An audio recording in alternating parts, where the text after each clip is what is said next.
Pendant plusieurs semaines, John Pal a parcouru la France.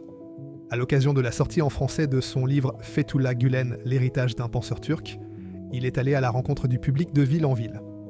Initiée par Cohésion, cette tournée a ouvert des espaces d'échange autour du dialogue, de l'éducation et du vivre ensemble. Retour sur une aventure humaine à travers tout l'Hexagone.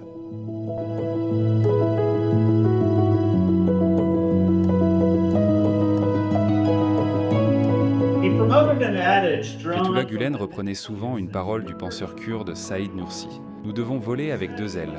Autrement dit, nous devons avancer en unissant la science et la spiritualité sans négliger aucune des deux. Dans les centaines d'écoles inspirées par le Hizmet à travers le monde, cette idée est devenue un principe central.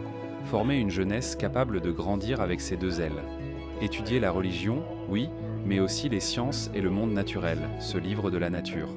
La plupart de ces écoles sont d'ailleurs orientées vers les mathématiques et les sciences. L'inspiration religieuse y passe avant tout par l'exemple moral des enseignants, sans prosélytisme.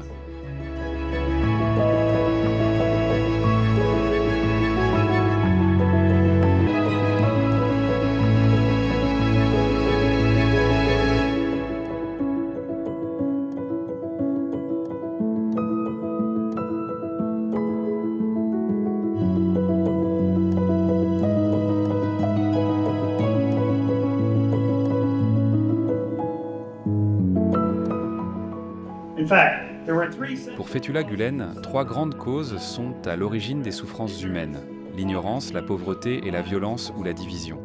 L'ignorance se combat par l'éducation. La pauvreté se combat par la création de richesses, non pas pour enrichir quelques-uns, mais pour servir le bien commun. Et la violence se combat par le dialogue, en rassemblant les personnes autour de causes communes. Gülen a ainsi encouragé une forme d'empathie engagée. Des personnes attentives aux souffrances de leurs voisins et prêtes à agir concrètement pour y répondre.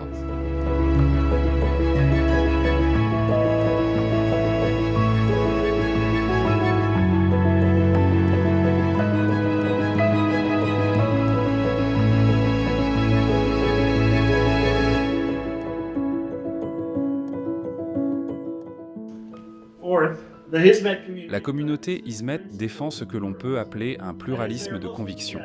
Ses membres sont musulmans, mais cherchent activement le dialogue et les projets communs avec des juifs, des chrétiens, des hindous, des bouddhistes, des athées ou des personnes laïques.